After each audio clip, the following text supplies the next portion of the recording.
Hello, and welcome to the Southern Mountain Kitchen. Today we're making cinnamon streusel muffins.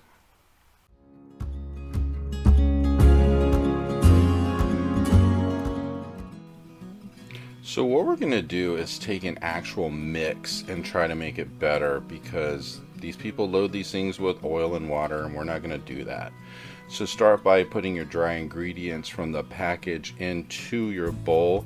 Make sure you don't open up the crumbly top mix because we're going to save that for later.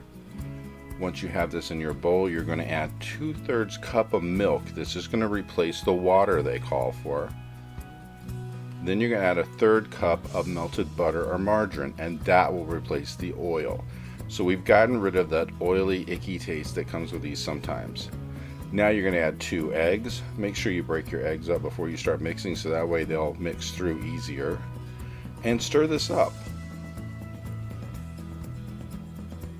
You probably want to go ahead and warm up your oven to 400 degrees so that way it will start heating up before we get this completely mixed up and in the pan. Make sure as you're mixing that you scrape the sides of your bowl to make sure you get all the dry ingredients in. You don't want any clumps of anything stuck to the bottom. You want it completely mixed through. This will not be completely smooth when you mix it. It will be a little lumpy because of some of the things that are in the mix, because there's a little bit of nuts in the mix to begin with. But just go ahead and mix it up as smoothly as you can, as I said, scraping the sides of the bowl.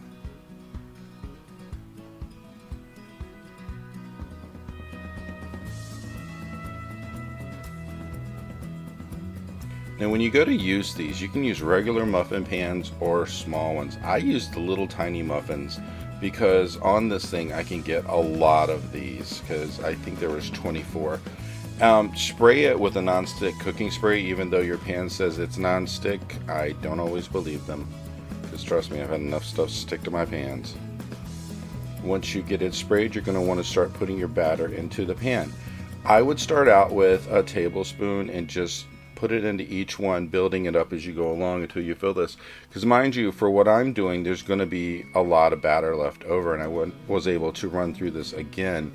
And I think I ended up making 30 some of these mini versions. I try to fill it at least 3/4 of the way full of the little cup size. And just go through and just put in a certain amount in each one, and then you can see how much more you can add if you want to try to make these larger. If you're doing the large muffin pans, just fill them about halfway to 3/4 of the way full on that as well. You're going to get a lot more of these this way. This is just something that's more like finger food if you're doing a party or you were just taking these to an event or something where you were going to let people just snack. And it's a good size because it's not like it's an overly huge thing that someone has to eat the whole thing. They basically just hold this in their fingers and eat it and it's done.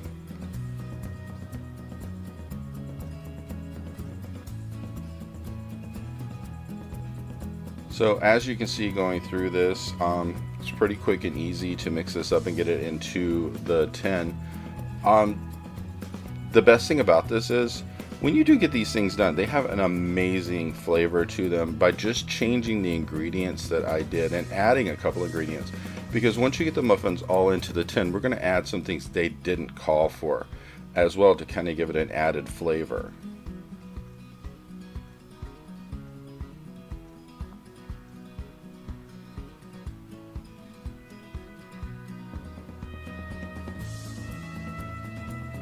So as I said before, if you haven't already, you should have set your oven to 400 degrees.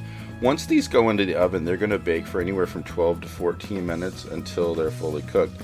You can look at them and see if they're starting to brown a little around the edges. You don't want them too brown because the browner they get, the crunchier the edges is going to be, and you know, nobody really wants crunchy muffins like that. You really just want them to be soft, and these things are very smooth when you eat them. They're not at all hard if you do it for the 12 to 14 minutes.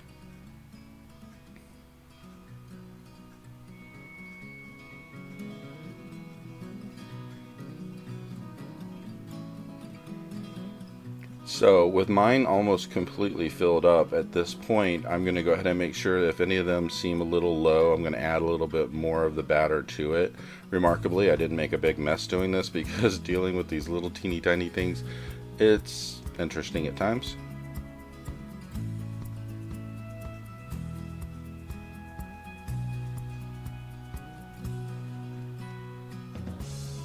So once you have them all in, this is where you're going to need the 2 tablespoons of cinnamon sugar.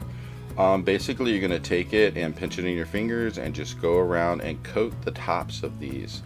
You can put as little or a lot, it doesn't really matter, as long as you have enough to stretch through it. I put a decent amount on top just because it gives it such a kick in the flavor. But if you don't like it that much, cut back. If you do really like the taste of this, add more. Once you're done with this, it's where we are going to add the chopped pecans. We're going to have at least 1/4 cup of chopped pecans, and what you're going to do is take a few pieces of nuts and put them on top of each one. Now, as I said before, my batter was enough to go back and do more of these, so if you were doing something like I'm doing, there's still going to be some stuff left over because you're going to do more muffins after this. But go ahead and make sure you get all of these coated with nuts on top. And once you're done, if you feel like some of them you didn't put enough on, you can go back and add more. The good thing is when these bake up, they kind of adhere to the top, so they're not falling off or going all over the place. They do actually do quite well.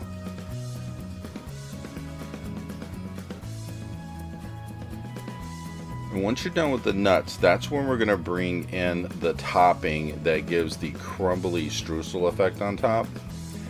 And when you have that open and ready to go, what you're going to really do is get like bits of it in your fingers and drop it onto the top of the muffins one at a time. And when you're doing this, you're going to want to push down a little bit on them to push it in. As you can see, I'm pushing into each one of the cups. That's going to make it really stick to the top, and when it comes up, you're not going to have something that's falling off, going all over the place. It's incorporated. You don't want to push it way down, and you just want to tap it on top a little bit to push it into the top of the dough. But once you get it there, you're good. And there's quite a lot of this mix in the container when you get your box of muffin mix.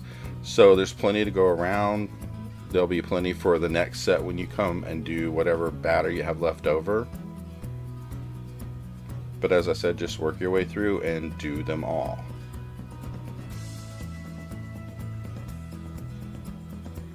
Best thing about this is if for something this simple, it turns out to be a very tasty treat for you to just put out, like I said, at a party or an event, because people will like to eat this, and it's not like they have large things to eat on. It's just something they can eat and walk and go.